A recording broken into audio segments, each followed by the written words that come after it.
Broadcasting live. It's America's longest running talk show on computers. It's Computer America, bringing you the biggest names in technology with guest interviews, new products, and your emails. Listen live at computeramerica.com on any device around the world. Email the show at live@computeramerica.com or find us on social media. Be sure to check out our website for contests, giveaways, show notes, live video stream, podcasts, and more. You're listening to Computer America.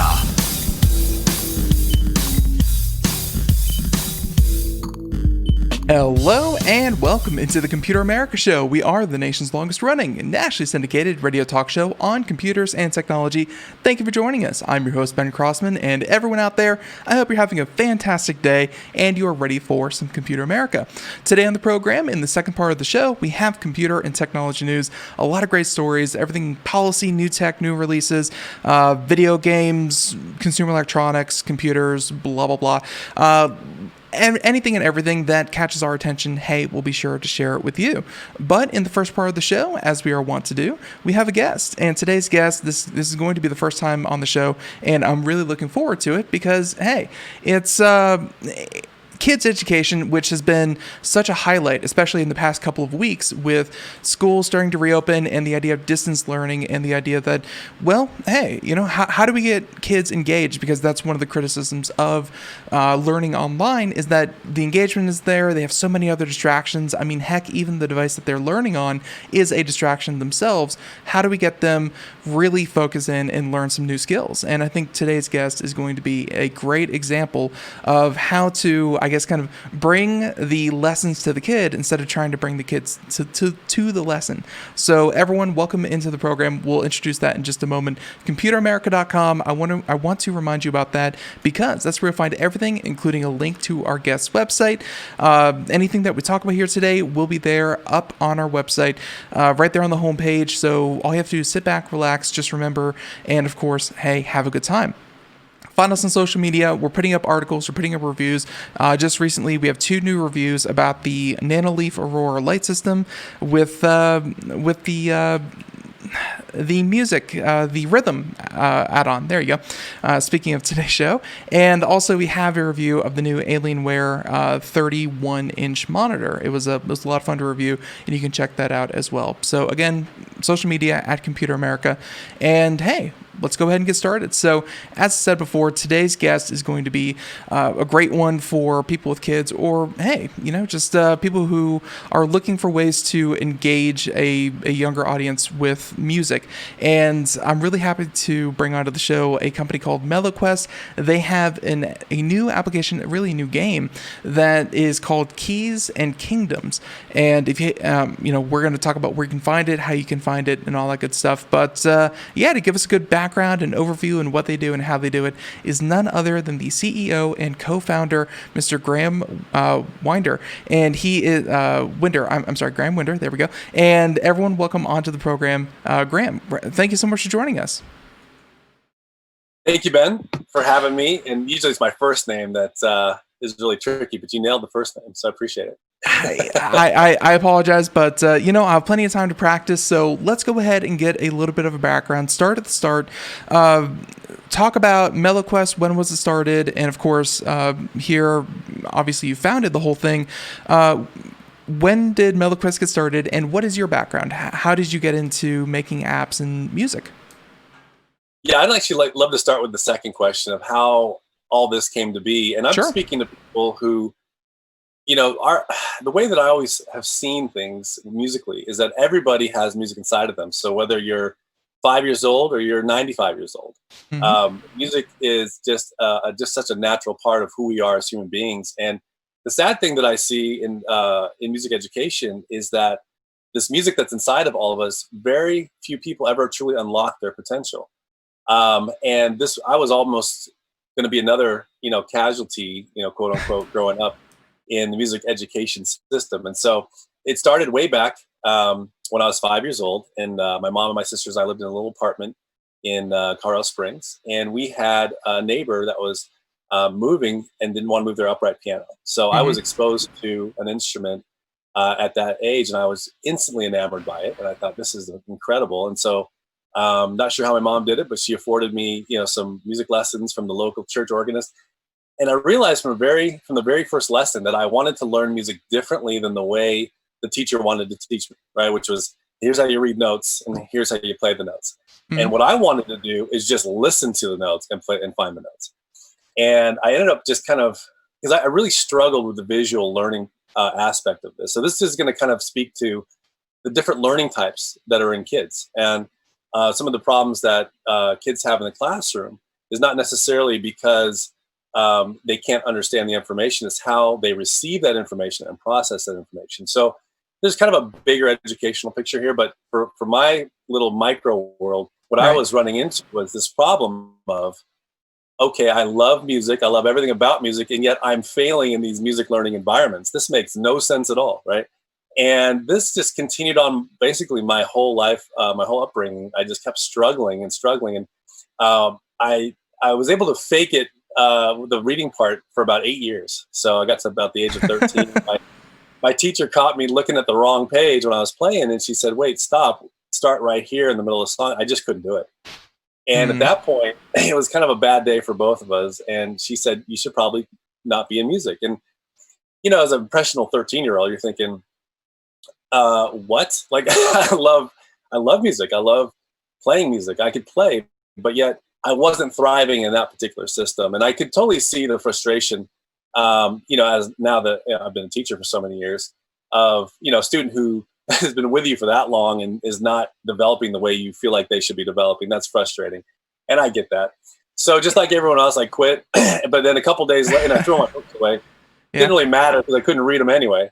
But I threw them away, and I just started finding myself going back to the instrument and just kind of plunking around and just kind of creating my own stuff. And so I went from the ear modality or the ear pathway of learning growing up to now the creative modality or the creative pathway of learning. And again, I'm kind of stumbling across these different ways of learning out of necessity because I don't have any direction. I didn't Hmm. have any, music educational environment that could develop my strengths. And so I just had to kind of stumble through it. And then when I got into high school, I finally started to get a little bit of music knowledge or theory of, what we like to call it is a really fun word, fluency in Yeah. music. So we very much think of music like a language. And so once things started to make sense that way, it's kind of like you have been hearing this language your whole life, but never knowing the meaning behind the words. And all of a sudden, now you're getting the meaning behind the words, and this whole new language is opening up for you. Yeah, I'm Um, I'm I'm glad that you kind of draw the comparison between a language, because it seems like a lot of music teachers want to teach you, I guess, kind of how to read before you can write. Much the same way they want to teach you grammar. Well, not before you speak, I guess, kind of as you speak. It's very much a skill like that, and I'm sure that we're going to get into that. It's a skill that needs practice, and you need to actually do it and to become proficient in it. By the way, I just wanted to kind of draw our listeners' attention to the fact that this interview, I think, is going to be a very good companion to an interview that we did a couple of months ago, where we had Piano in a Flash I want to say Guy Houston, the piano guy. He yeah. was on. I'm assuming you've maybe heard of him Oh before, but yes. yeah, Yeah. he was on a PBS for a long time, and taught kids how to play piano. And he was he was on the show, and his program was how to teach, I guess, kind of people who are maybe going into retirement, or people who never learn the skill in their older age to kind of learn to play piano.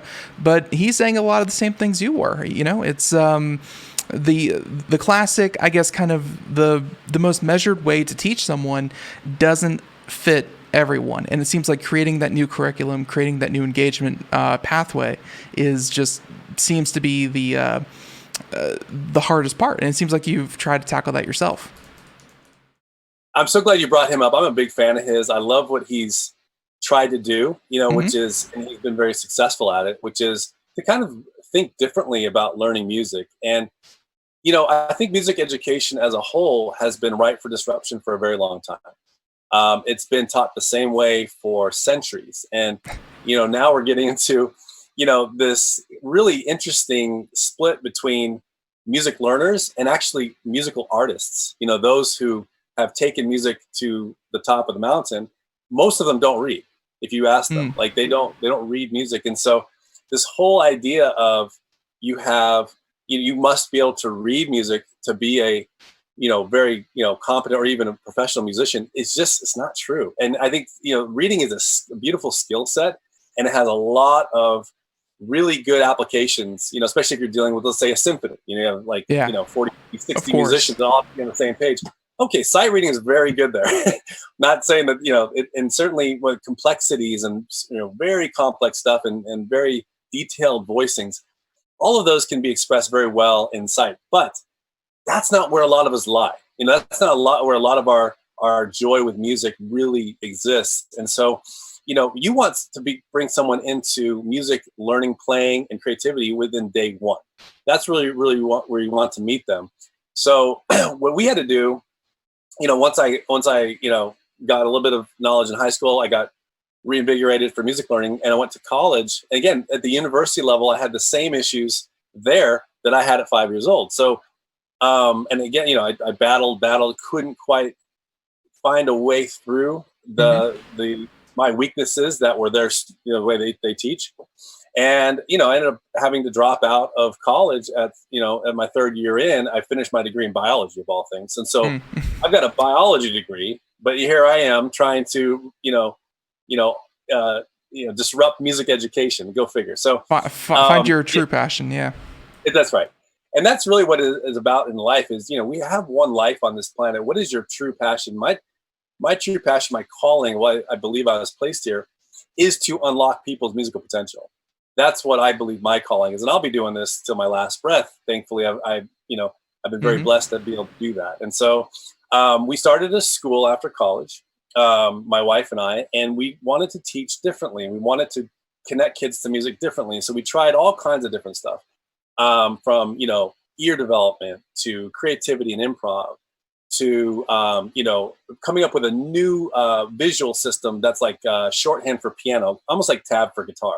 Right. And all these things, we just developed over the next decade and 15 years. And we got really fine tuned to the point where we're seeing amazing results with these kids in our school. And we thought, oh my goodness, we need to reach a lot more kids with this stuff, because we see the magic, we see the connection, we see the artistry that we're developing in these kids. It's not just teaching them to read and play songs. It's unlocking their potential. What's inside of them is now manifested in this beautiful medium called music.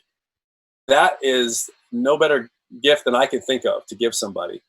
And so that's kind of how all this began to lead towards, okay, you need to find a way to put your method into a software platform that can reach, everyone.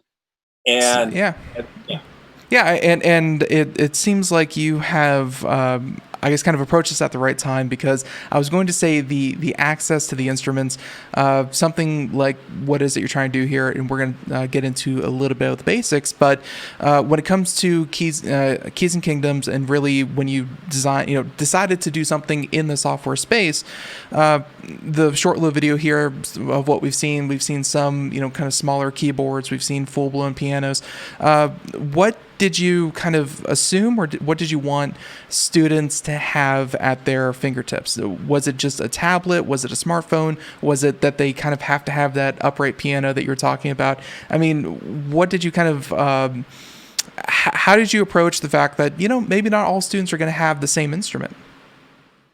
Yeah, excellent question. So the reason why we had to start with the keyboard, And actually, let me back up one step. Oh, sure, please. What you just said. The first thing we have to get a child or an adult, if they're playing, is to understand that they have music inside of them, and music is a natural part of our lives. Because so many kids think they're non-musical, or they've been told they can't sing, or or they took your recorder I have away. been that kid. Yeah, I have been that kid. Right? You don't sound good. So that has a big impact on people when it comes to music learning, because then they just get in their minds that, okay, I've been told I'm no good, so I must be no good. And that is a complete lie. Well, and to kind of add on to that, just my personal experience, it's like I went through a little phase where I was singing all the time, and my friend had instruments, and I was trying and failing spectacularly, and it no one really told me to my face like, you're no good at this, stop trying. It was more of like I'm not very good, no one's encouraging this behavior, and I'm like, this is an avenue that is shut to me. Music is just not my forte. It's just not what I'm meant to do, so I put it aside completely. Yeah. And sadly, I think the majority of people feel the way you do, Ben, Mm-hmm. when it comes to playing a musical instrument. It looks intimidating. And I'm sure Scott spoke to this quite often. It's like, where do I even start with this stuff, right? So our approach was actually, and I'll say that Keys and Kingdoms and MeloQuest, that was not my first attempt at this. Yeah. I had a startup prior to this, and we had tried to come up with educational software that automated our method, and it failed. And we had some small wins in there. We had some teachers that really enjoyed the new method and were using it in the classroom, but for the kids themselves, it wasn't that fun. Like it was okay. It was kind of enjoyable, but kids know when an app or software is educational and not entertaining, like a Roblox or a Fortnite or Right. so they know that, and so. After getting, and being in school all day and then coming home, the last thing they want to do is go on more educational software. So that was the wrong approach. And so I learned a lot from that first go around. And then I took all that into this new kind of reset. And so what we discovered is that, okay, let's start with a product that is actually so fun and so exciting for kids. It stands on its own two legs, like a game. So we'd start with a game first. And that was kind of the aha moment I had with this approach to Keys and Kingdoms, is that it's got to be a game like Zelda. It's got to be a game that is super fun. That kids are, it's a role-playing game. It's adventure. It's questing. It's teaming up and beating, bad guys and getting cute pets and all the fun stuff that Mm-hmm. kids love to do in games. And so we started with that, and then I bake in all of our secret sauce, our secret method of teaching into this gameplay. And it was pretty amazing to see what we were able to come up with, because now I have to work with just incredibly talented developers. We worked with Leviathan Games. Leviathan Games has done, worked on the biggest games that we know, but they were really interested in this because it is educational and value.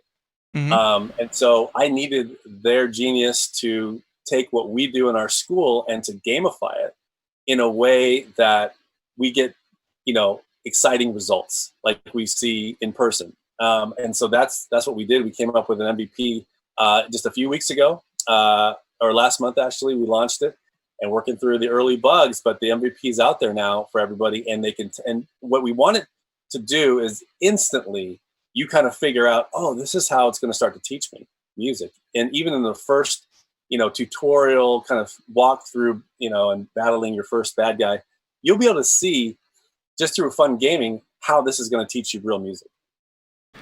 Yeah, and of course that is a tall order, because it's so many parts of technology I'm noticing are starting to bleed together, where we often talk about cybersecurity here on the show, and how people who want to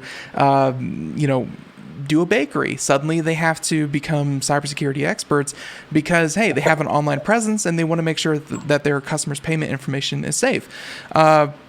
You went into this kind of just ready to go. You went in and said, I want to teach music, but I'm going to have to make a video game. So I'm going to have to, well, you of course partnered with Leviathan Games, but you knew that the game was paramount. And I have to ask this, I'm assuming you've done some testing. engagement. How has it been?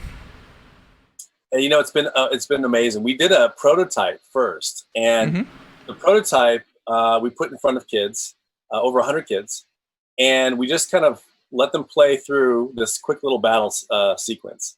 And when they were done, we asked them a series of questions, and the engagement factor it's what I had always hoped to see in the first startup, in the first product that we'd built. I never got to see that. I was seeing it here, and I saw enough proof points that I was like, you know what, we have it. This is a game that is so much fun for these kids. They almost don't even realize that they're getting music education while they're playing, because it feels so much like what they're used to, right? You can see in the picture there. It's a full on adventure. There's bosses, but everything is music based, and everything connects back to our unique method of teaching.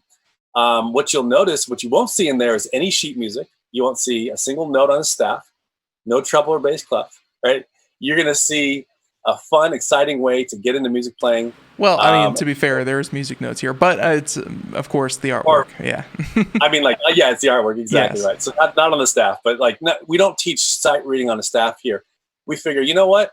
The purpose of this game is to unlock and connect and get kids excited for music learning. That's the purpose. If you want to take that once you're connected and go into sight reading, go into, the band and orchestra, start to play anything you hear by ear, whatever that looks to be, or become songwriters. That's another one. We encourage all of that. Yeah. So my immediate question is that, and I grew up on, of course, rock. Well, not really grew up, but in my teenage years, I had Rock Band, and I played video games. As non-musically inclined as I was, I'm not to brag, but I'm pretty good at video games, and I was able to play Rock Band to a pretty high degree. And I remember my parents coming in one day with all my friends there. When friends actually came over to your house, and we were kind of playing Rock Band, and they were like, the time you spent playing Rock Band, you could have learned to play an instrument. That's where I have, and I'm sure that many other people have said the same thing and made the same observations. How did you make sure that didn't happen with your game? Is that kids feel like this was only applicable to the video game that they're playing, as opposed to a skill outside of the game? Excellent question. And let's talk about Rock Band and Guitar Hero and some of these just game-changing musical games that have come before us. Along the way, and through actually my wife was the first one that pointed me in the right direction. She said, there was a family that you used to teach who was involved in gaming. You should probably reach out to them and tell them what you're doing. So I did. Well, and what a wonderful family. They said, the dad says, I have someone I really need you to connect with.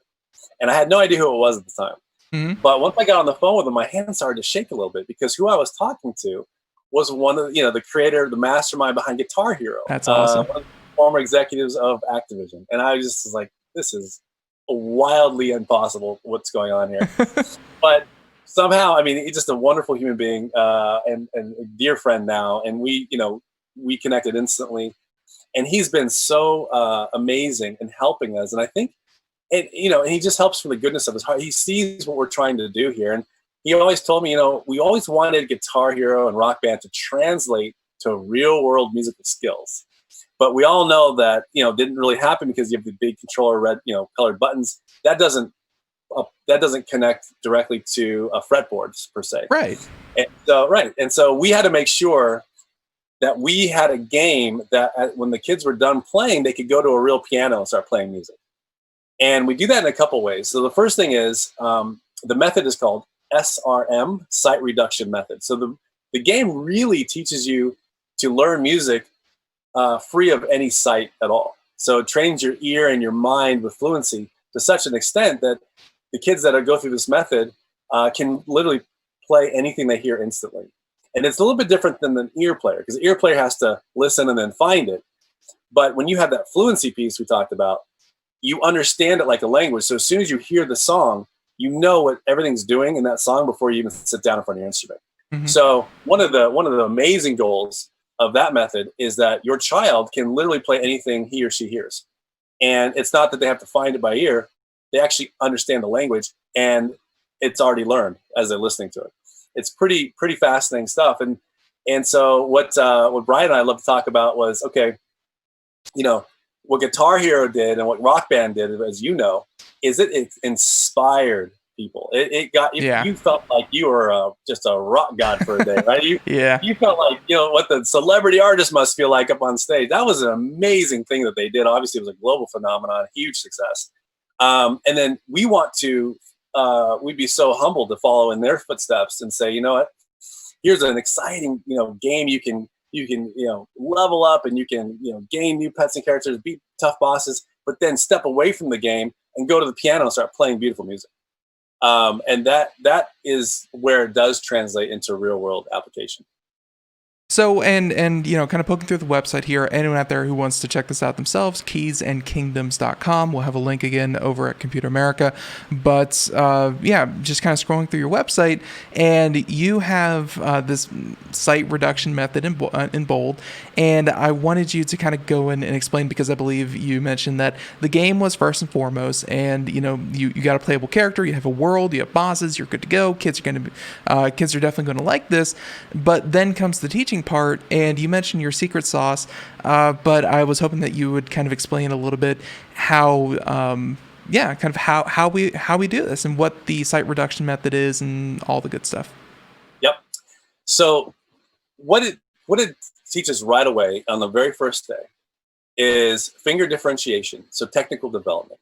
It teaches ear or oral training, so you are actually forced to listen critically for hidden notes, because if you don't get those notes right, you take damage, right? So it's a really fun way to get ear training in there.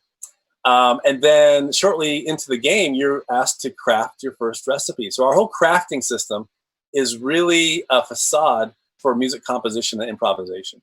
So it's creativity is what it is. And so it immediately asks the player to contribute musical information to get a desired result, which is, you can craft a weapon or a potion or, typical crafting in these role-playing games. Mm-hmm.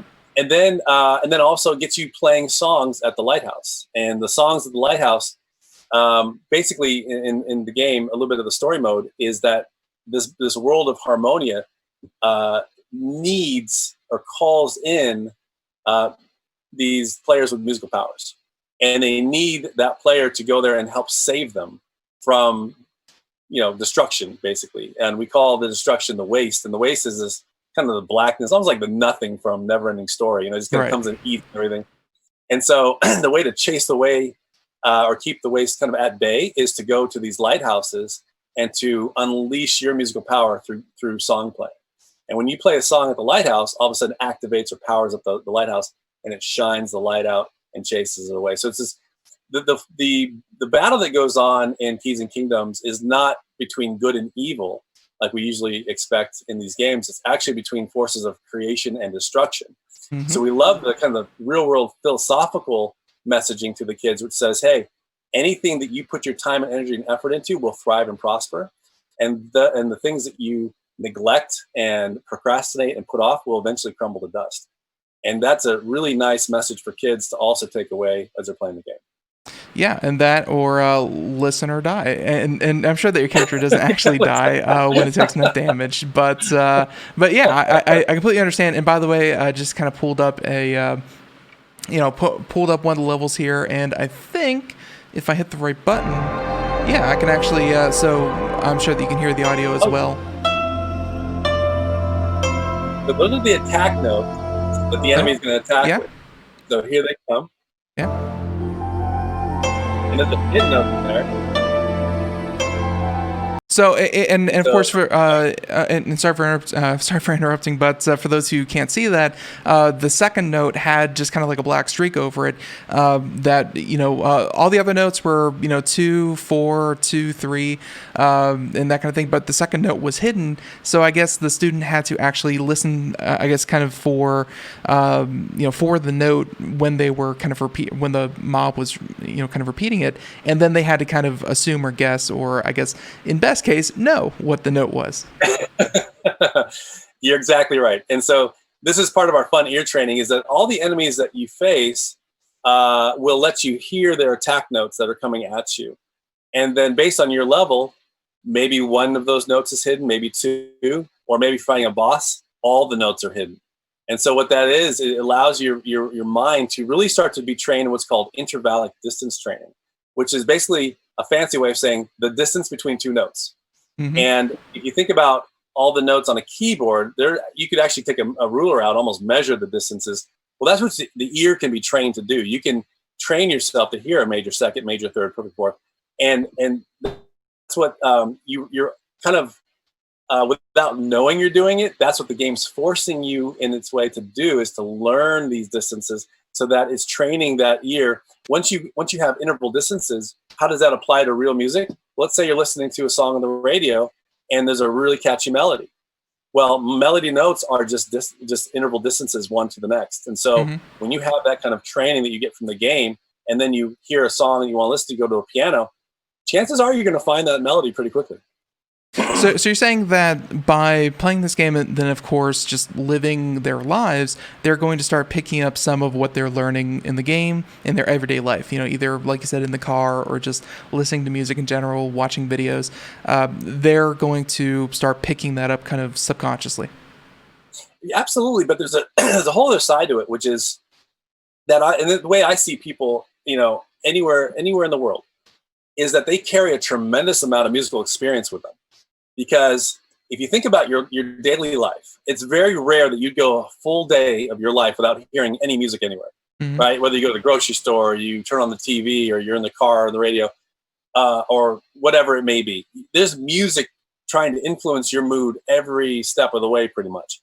And so every time you listen to music, it's a form of music training. What we love to do is use this method to connect to that experience instantly. So the way we see it is that you already have all this experience, but now we're going to kind of put this into this understanding matrix where everything starts to make sense to you. It's almost like if you put on like a foreign station and you're listening to just a foreign language, you have no idea what they're saying.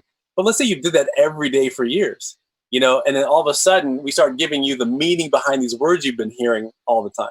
That's kind of what it's like. Yeah. Yeah, and that actually kind of leads me into my next question, which is, this point right here on the screen.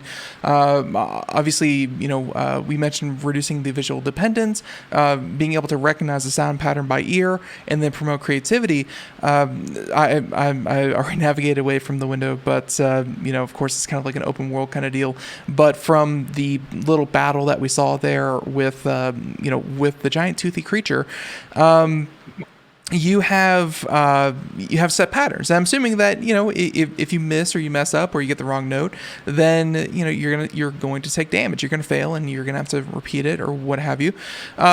Where does the creativity come into the game? Because if you're trying to teach something, it's like you're being tested, and if you get it wrong, then hey, you're being tested. You get it wrong.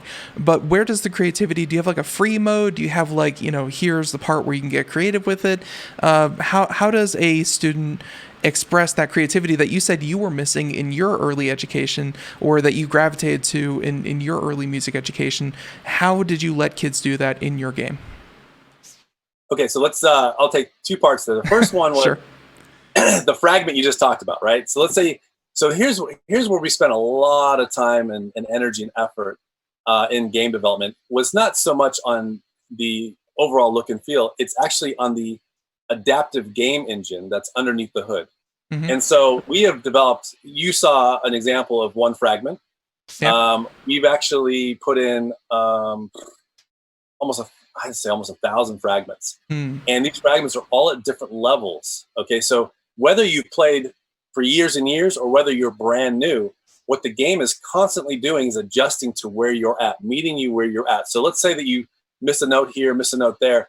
The game underneath the hood is recognizing all of your success and failures and putting you in this sweet spot of here's fragments that we know you're going to get about 70, 80, 90% right. When you start getting it until you start getting 100% right. And when you start getting 100% right, it's going to ratchet it up to the next level. And so it's really brilliant how they did that. And it allows me to almost be like the teacher in the classroom, where when I see a student start to really succeed and really get something, I can take them to that next level. So the game is doing that across. Yeah, it's really fascinating stuff. It takes them across 5 developmental tangents. And the other one is the creative tangent.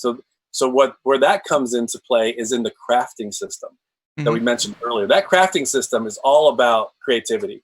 So basically, it gives you a series of safe notes to choose from, and you put those notes into your own fragment that you build, your own song, and then we play it to a backing track, and it's going to sound really good.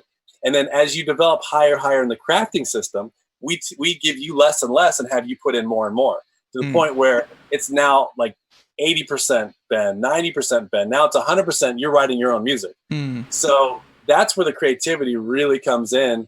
And then the other place that it really comes in is in the method itself. So think about this. If I understand how a song is built, but I understand it at a high level. So I understand, like, let's say like your opening theme of this show, right? Was 4151, right? So I like, okay, that sounds like a 4151. And the audience doesn't even know what that means, but if you're a musician, you kind of understand what that is. And so, or like, not a musician, if you understand kind of like, I think, the number system, the chord number system, that's what I'm trying to say. So that just means that I know at a high level what that is, but how do I want to express that chord? Who's telling me how to do that? Well, I have to reach into my bag of musical tools and say, okay, do I want to play this as a blocked chord, as a broken chord, as an arpeggio, as an oompa pattern? Like, I get to decide, and that's creative. So this is where it gets so much fun for kids, is that they can play songs, but they contribute creatively to their own arrangements of that song. So it could be, like my daughter Haven. It's Haven's version of Señorita, by Shawn Mendes, or it's like it's the song, people can recognize it, but you're forced to put creativity into the arrangement, and you're able to do that because you haven't learned to just read notes on a page of someone else's arrangement.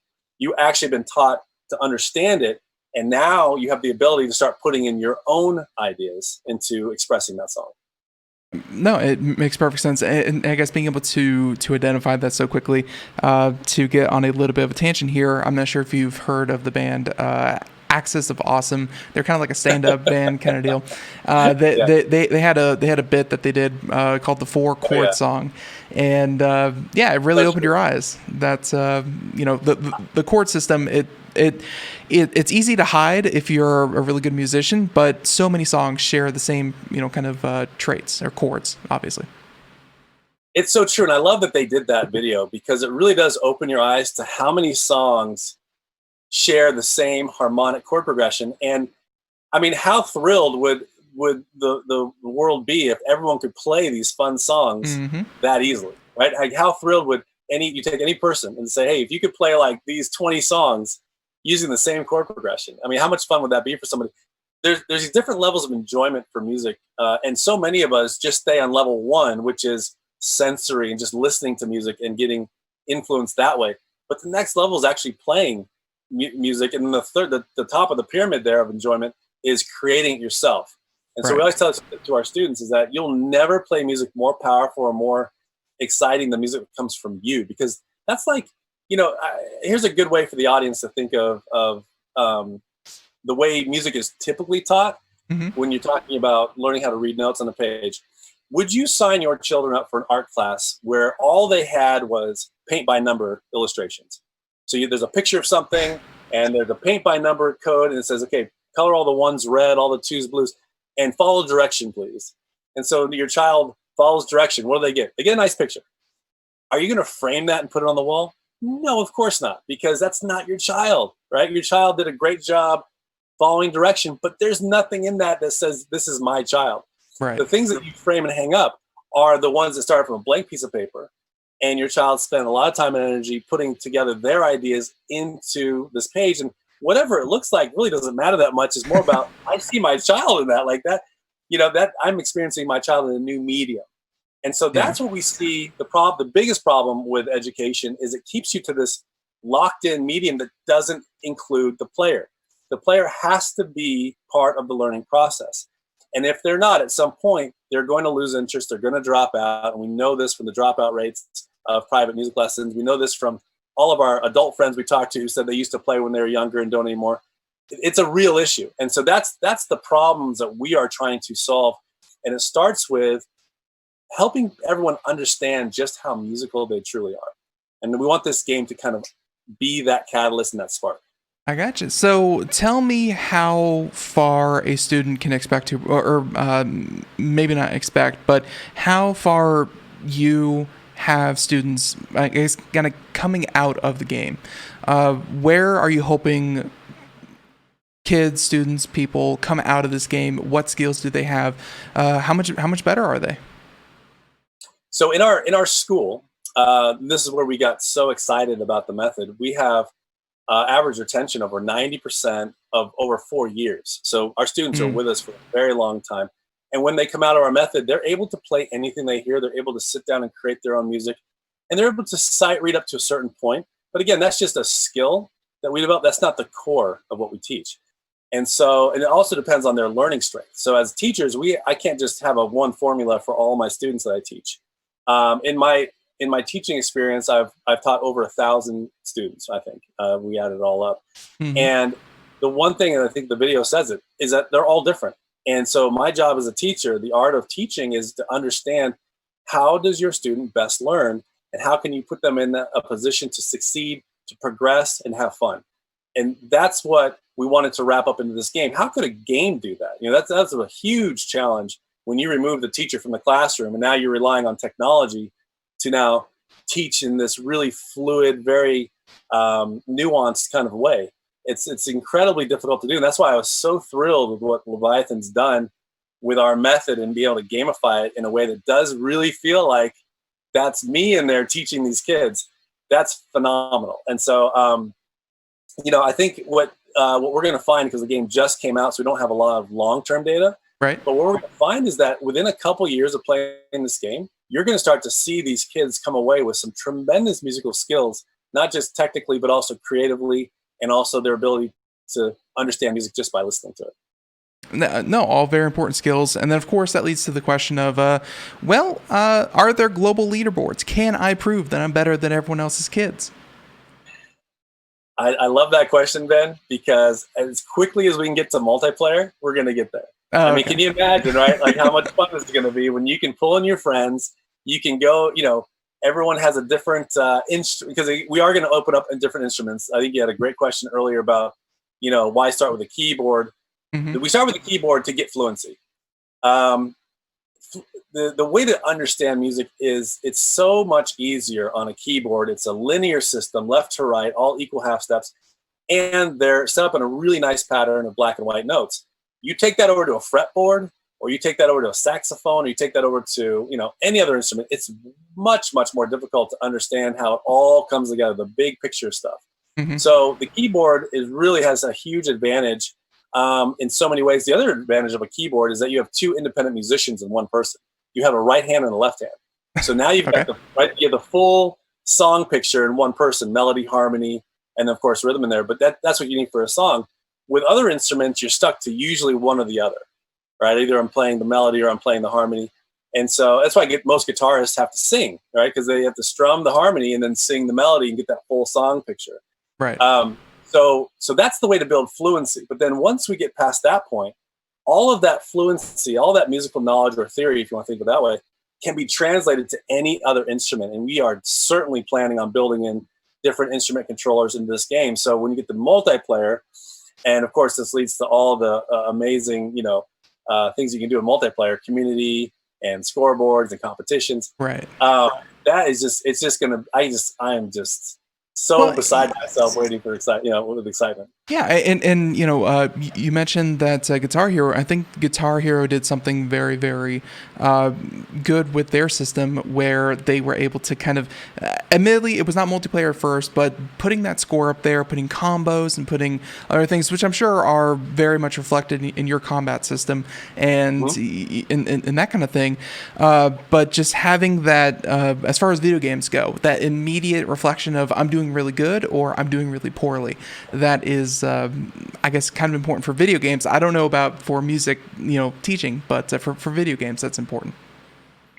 You're exactly right. And so even like when you're playing a fragment back, the more notes you get correct, everything starts to glow with power. Mm-hmm. So just subtle little Yeah. reinforcements that you're doing a great job. And we don't want too much negative reinforcement there, because we just don't want them to feel like they're doing a bad job. What the game will quickly do if a student or a player is struggling a little bit, is it will back off and it will bring you back down to where it sees you having success. And that's that adaptive learning engine that Leviathan built, which is very cool. Yeah, so cool, and just allows, because then it'd be a one size fits all again, and that kind of goes against our teaching philosophy. Is that we can't have one style. We have to have something for all these different learning strengths and all these different levels of learners that are coming into our school. We need a game that can also, be a big basket for everyone as well. I did notice that of my classmates when I was younger that actually did stick with their music lessons, they had one-on-one lessons. At a certain point, the one size fits all, the classroom, kind of group sessions just weren't what they needed to progress. They had one-on-one sessions with teachers, and that seemed to be what motivated them and pushed them, and kind of made them kind of stick with it. So I'm glad that the game at least adapts to the individual as well. So very, very important. Unfortunately, I mean, we're almost 50 minutes into this interview, and we still have some basic questions to ask. So I wanted to ask, let's say for anyone out there who may be interested, let's talk about how does one get started? They have the will, they have the drive. How do they get started playing Keys and Kingdom? The first thing I'd say is just try it out for free. The last thing I want to do is try to have someone buy something they're not sure what they're buying. I want the value to constantly be there. And so you can download the game for free, either on our website, keysandkingdoms.com, or on the Apple Store. The app is available there too. Just search Keys and Kingdoms and just try it. You can play it right there on your device, your iPhone, your iPad. Or if you're at home with a PC or Mac, you can download the PC or Mac version off the website and just try it out. And I'd say, just so you can quickly see how the game's going to be developing you and how much fun it is to start to develop these musical skills. And then, if you see it and you like it and you want, and you see the songs that you want to learn how to play quickly, then you can take it a step further, and the website will help you through that process of getting a keyboard, getting a subscription, connecting it in a really simple way. Because that's another thing, is people get intimidated by, oh, do I have the right keyboard? Do I have the right chord? All that stuff we answered on the website. It's a nice, easy flow through. And so I would definitely say try it out first, see if it's for you. Again, the purpose of the game is just to start that spark of passion and loving music learning.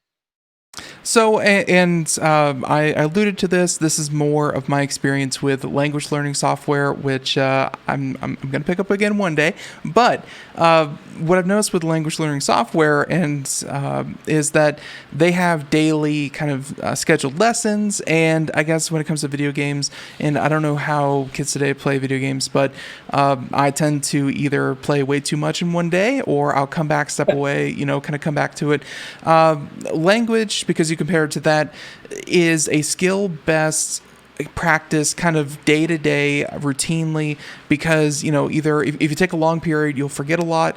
If you're exposed to it daily, then you'll remember it. If you learn too much in a day, you are prone to forgetting. How long do you think Keys and Kingdoms kind of keeps a kid engaged? I don't know if you have like modules or what's the time scale you're working with within the game?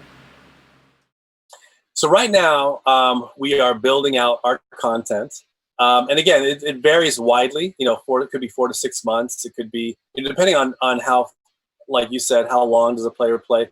Certainly we can't control, or we don't want to control, how long someone wants to play our game for. We want to make sure that we have a long enough runway so that they can develop as far as they want to develop. And we're constantly trying to push the boundaries on what's the next level of advancement. And so that's kind of what our focus is right now, is to make sure the content is, obviously the early content can capture your attention and make it kind of give you the big picture of this will work, and this is going to be a lot of fun for my child or for the adult. We have seen a lot of adults want to play this with the kids when we were testing it. So, I mean, everyone loves to play music if they feel safe about it. And so, we're going to continue to push the content. Right now we're in the kind of discover your musical power phase, because you notice that the boards that come with the game are short boards. There's 25 keys. That's done on purpose. That's to get some early training, early foundational stuff done in a non-intimidating way. Because when you sit a child in front of a huge piano, and even an adult, for being honest, it's pretty intimidating. It's like, I don't even know where to start with this stuff. So we like the small boards. Plus, they can take it with them to school. They can take it with them on trips. It's portable, and so we like that. Certainly, if you have a keyboard at home, that will work as well in our game. You just have to have the right cord to connect to either your computer or to your iOS device. And again, all this information is on the website if you're curious at trying to connect the keyboard that you have. Maybe wipe the dust off in the closet, bring it out, and connect it to the app and watch it work and have a lot of fun. Right. So this, and of course here on the screen, there's of course for parents, because we've been talking a lot about how the kids are going to be interacting and engaging and learning. But hey, the parent is going to need to, they're probably not going to be sitting there watching every move their kid makes. Progress reports. You have progress reports to kind of show the parent that the kid's not just playing a game. There's actual learning going on here. Absolutely, the progress reports are so important to show the parents the value of the game, what it's giving their children as far as music education, and what areas it's teaching them in, and also what songs that they've mastered. So once you master a song, you can pull up a preview sheet, take that to an actual piano, and they can play the same song on a real piano. And so this is one of those moments where you can see it translate to real world skills and abilities. I have to ask, anywhere within the game that, maybe like the final boss battle or final stage of the game, is there, because there's so much very recognizable, very, profound music out there, do you ever now the kid will have to play Chopin to defeat the last boss? Do you ever work in music that I guess the parents or maybe even the kid themselves would recognize right off the bat? So I'm so glad you brought that up, and that's actually a key piece of the game. And we are working right now on getting the licensing for these songs that parents and kids love. We're also writing our own proprietary pop music that kids will feel like is pop music they're used to, but it's in our style. Very recognizable stuff. And the way to bring this into the game is actually a very exciting way where you get to bring this old crumbled auditorium back to life. And the better you do on stage, the more other Nephilim or other players start to appear in the stadium. It's very cool how we're going to set this up. This is a new feature that's going to be added here shortly. But certainly the boss battles will be unique, and it'll feel like they'll be very intense, but you'll feel like by the time you're done battling this boss, you've done a whole performance on stage. So I got you. Yeah. So yeah, it's going to be a lot of fun. Very exciting. I'm very happy that you're excited, because that's going to translate very well for your game. And then of course you can see here desktop, laptop, iOS devices. I have to ask, Android, working on it or not a priority? Working on it, but running into a lot of issues with connectivity to keyboards because there's so many different types of Android connections. And so we're trying to think of getting one, like kind of a one size fits all for Android phones that someone can connect their power to. So it's a work in progress, but we definitely want to cover all platforms eventually. I gotcha. But for now, iOS is of course there, found in the App Store, and then of course for desktop and laptops, your website, which again, keysandkingdoms.com. We'll have a link in the show notes, and you can look through the website here, tons of different screenshots and hey, even videos, see how it plays and testimonies. And I guess just kind of overall, I mean, you mentioned that you're a couple years into teaching students. You launched this about a month ago. How are you feeling about the whole project? Are you still as excited as you were developing it, and now you're just like, okay, we have a foundation, let's see where we can take it? I mean, it's almost just when I think I can't get more excited about what we're doing, and then the next day arrives, because every day we were moving so quickly and trying to do so much so fast that it's hard to really take your time and absorb it all, and it's all fun and exciting. What drives me personally is seeing somebody unlock their music potential, whether that's a young student or whether that's an adult. That's what drives me, and that's what I do every day. I still teach on the side. I think I'll always be teaching because I love it so much. But to be able to have a game like this that can connect so many more to music the way that I love music it's surreal, and it's literally a dream come true. Yeah, and it seems like you've definitely put up an amazing product so far. We've had a lot of indie developers, although, you have a publisher, which, I guess is more that a lot of people kind of come out the gates with. And hey, you have a fully ready to go game, and now it's just time to kind of teach students. And I'm looking forward to, as you mentioned, you have a lot of different avenues that you can explore, a lot that you can develop. But I guess really the heart of it is teaching kids to play and learn to play music. And that's really exciting. I'm trying to think if there's any areas that we didn't cover. Graeme, I'll go ahead and let you kind of cover that. Is there anything that we didn't talk about, anything that you want to touch on before we kind of wrap this up? Just again, the big picture stuff. I know that a lot of families out there and a lot of students have gotten frustrated with the whole music learning process. And it's oftentimes very expensive and very time consuming, and they're just not getting the results that they wanted to see. And so we want to just give you more confidence again in this and just say, look, music isn't everybody, whether you're 5 years old or 95. It is just a part of, we were born with music. It's a divine gift. And so we want to help you unlock that piece either in yourself or in your child, and just give it a chance. Just even if you had a bad experience with it in the past, you think, oh, my children don't want to play music anymore, put them in front of this game and see how they react to it. And I think you might be pleasantly surprised. Perfect. And by the way, we actually didn't cover the cost. You did mention there's a free trial if anyone out there wants to go dust off their old keyboard and connect it, and they can just start playing right away. But to get the full lesson and get the full experience, what are the costs? You can think of music lessons for $10 a month, which usually you don't think of with music lessons. Well, yeah, and yeah, sorry for stepping on you, but I did want to ask you $10 a month, and of course I'm sure that they were like 6 month and things like that. But did you go with a subscription model, one-time payment fee? I mean, what are we talking here? Yeah, we're talking about subscription model. We're talking about like you just said, different tiers. So if you have a longer subscription, it's a lot cheaper. Mm-hmm. And we certainly wanted to make this kind of music education accessible and affordable for everybody, especially during these times that we live in. There's a lot of uncertainty out there, certainly economic uncertainty. We don't know basically what's going to happen with school. We don't know if it's going to be a hybrid model. Sorry, there's a guy right outside. No, you're good. I didn't hear it. You're good. But, you have all this uncertainty. And so one thing we want you to be certain of is that your child's education and development is going to be intact for this upcoming year. And we want it to be affordable for everybody. Yeah, and again, one more kind of thing that I've learned through language learning software, which I'm sure translates to this as well, is that if you ever feel like you are, you kind of step away for a couple days and you feel like you're behind or you don't remember, I'm sure that there's a way within your game as well to kind of go back and, kind of retrace your steps and, kind of catch yourself up. That's the problem with, I guess, kind of the classroom, and I guess one of the benefits of a tutor is that not everyone learns at their own speed. Some people need to practice, repeat, try again. And, classrooms just aren't very conducive to that, but video games very much are. I love the fact that the technology has come so far that we can now build individual personalized experiences in the technology itself. So that adaptive learning, it takes into account the different types of learning strengths that each player brings to the table.